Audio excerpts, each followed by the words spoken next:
On the modern battlefield, precision and firepower can decide the fate of a whole battle in seconds. And while planning is important, of course, but sometimes the results of a whole combat can be decided only based on the precision of fire. That sounds unbelievable, but there are many cases confirming that. And Ukraine's Stugna-P anti-tank guided missile system is a weapon designed to do just that. It's simple, it's highly effective, and capable of destroying even the most heavily armored Russian targets. Developed by Ukrainian engineers, this missile system has proven its power against Russian tanks, bunkers, and fortified positions, sometimes helicopters, for more than a decade. With a deadly combination of range, accuracy, and adaptability, it has changed the way the Ukrainian forces engage in combat nowadays. But how does it work, and what makes it so effective, and why has it gained the worldwide attention? Let's talk about Stugna-P, a weapon that strikes fear into Russian invaders and gives hope to those who defend the Ukrainian land. The Stugna-P was developed by Ukrainian engineers at the Luch Design Bureau, that is a company specializing in missile technology. The goal was to create an anti-tank weapon that could destroy modern armored vehicles while being easy to use and affordable for mass production.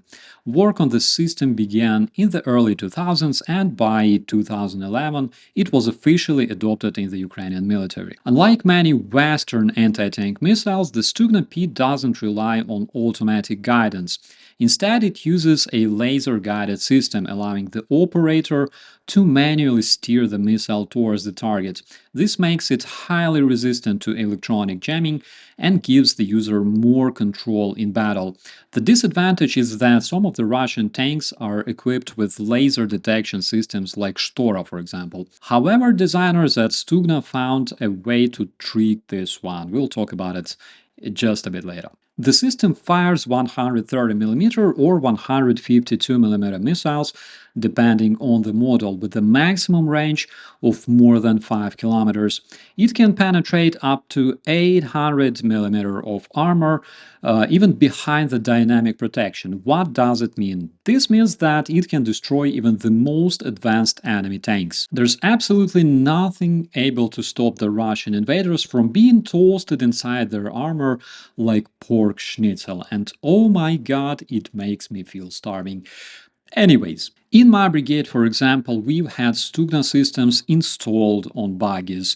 The biggest advantage for us was the range, of course, because the Russian T-72 tank, for example, cannot shoot precisely at a range that is larger than 3000 meters. So we could basically engage Russian tanks at a much greater range that exceeded the capabilities of their weapons. Also, one of the Stugna's biggest advantages is its remote control feature.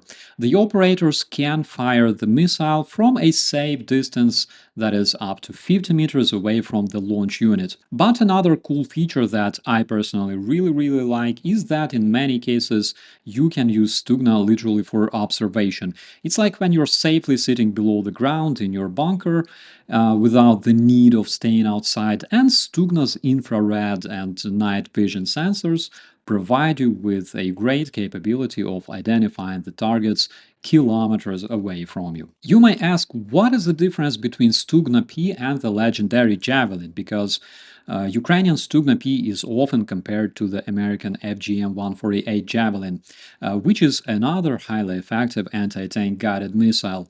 Both weapons have been used extensively on the battlefield by Ukrainian defenders, but the fact is they work in very different ways. The biggest difference is how they guide their missiles, because, for example, the Javelin uses a fire and forget system, which means that once the operator locks onto a target and fires, the missile automatically tracks the target. This allows the soldier to immediately take cover after launching. The Stugna-P, on the other hand, is laser-guided. It requires the operator to manually steer the missile all the way to the target. This takes more skill, of course, but it also gives more control, allowing less second adjustments if the target moves. Another cool feature is that Stugna can be easily used to strike Russian positions. There are plenty of cases of the Ukrainian operators precisely guiding the missiles through windows and openings as large as about 40 centimeters or roughly 20 inches. Another key difference is the attack method. The Javelin is famous for its top attack mode, where the missile flies up before striking down onto a tank's weaker top armor. The Stugna-P, however, attacks from a direct horizontal angle, and while this may seem like a disadvantage, its powerful 800mm armor penetration ensures that it can still destroy even the toughest enemy tanks. Now, remember I told you about the system that counters the Russian laser detection measures. I've had this personal holy duck moment when designers explained me the principles of how it works. However, I've sworn on my Microsoft Flight Simulator that I won't share the details. But generally, the missile can operate in kinda semi-automatic mode and trick the Russian laser detectors. It's a really simple solution that doesn't require any additional costs. I know I just intrigued you without explaining absolutely anything. I'm very sorry about it. And speaking of cost, it's one of the Stugna's main advantages in my opinion. The Javelin is an advanced but expensive weapon, with each missile costing around 80,000 or approximately $100,000. The Stugna-P is much cheaper, making it a more practical choice for large-scale deployment. As you probably know, Ukrainian prices are absolutely beautiful. And finally, as I already mentioned, the Stugna-P has a remote control unit, which allows operators to fire a missile from a safe, hidden position and also use it for surveillance. The Javelin doesn't have this feature, meaning that the soldier must always stay exposed when launching his attack. Both weapons are deadly in combat, but each has its own strength. The Javelin offers quick automatic strikes from above, while the Stugna gives more control, more affordability, and flexibility on the battlefield. But how does it perform in real combat? Let's take a closer look. The Stugna-P was first used in combat during the 2014 war in Ukraine, when the Russian hybrid armies took control of parts of the Donetsk and Luhansk regions.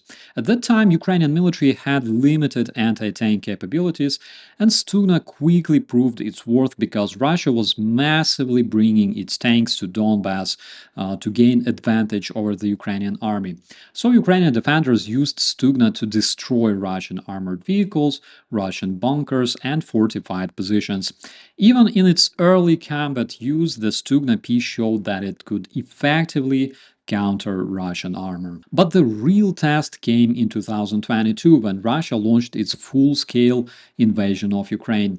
With Russian tanks and armored vehicles advancing deep into Ukrainian territory, the Stugna-P became one of the most valuable weapons for Ukrainian defenders, used together with American javelins. It was used in every major battle, helping to stop Russian offensives and destroy Russian convoys. One of the most famous cases happened near Kyiv in the early weeks of the war. Ukrainian troops used Stugna to ambush a large Russian armored column trying to advance towards the capital. The missile's long-range capability allowed defenders to hit tanks and personnel carriers from well-hidden positions, forcing the Russians to retreat or become good. And one of the reasons the Stugna remains so effective on the battlefield nowadays is the constant support from its creators, the engineers at the Luch Design Bureau. Unlike many foreign weapon manufacturers who require expensive contracts for maintenance and repairs, Luch provides free repairs and technical support for any Stugna system damaged in battle. From the very beginning of the full-scale Russian war, the company has worked closely with the Ukrainian military, making sure that every available launcher remains in working condition. I know those people, and I can confirm that the Luch engineers are always there to assist, whether it's fixing damaged units, improving performance, or even modifying the system based on feedback from the soldiers in the field. And by the way, this direct support has made a huge difference because many launchers that were damaged by shelling or explosions have been repaired and returned to the front lines, giving Ukrainian forces a continuous supply of working systems. In some cases, soldiers have even shared stories of Luch engineers providing urgent repairs within mere hours, which allowed them to continue fighting without losing precious time. In today's war, FPV drones have become the dominant tool for destroying enemy tanks and armored vehicles. These small, fast, and cheap drones can deliver explosive charges with pinpoint accuracy, which makes them a true nightmare for the Russian invaders. With drone warfare evolving rapidly, many traditional anti-tank weapons have taken a back seat. However, the Stugna-P remains a highly valued and effective weapon on the Ukrainian battlefield. Unlike drones, which can be jammed by electronic warfare or have limited range, Stugna provides a reliable and precise way to destroy heavily armored targets at long distance. While if warfare continues to evolve and new technologies emerge on the battlefield, the Stugna has proven that it is far from obsolete. It remains a powerful and reliable weapon in Ukraine's fight for survival, one that has already destroyed hundreds of enemy tanks and will continue playing a crucial role in the battles ahead. Dear friends, let me know if you like this one and don't hesitate to leave your questions in the commentaries. Thanks for watching, I'm Operator Starsky, and as always, be safe.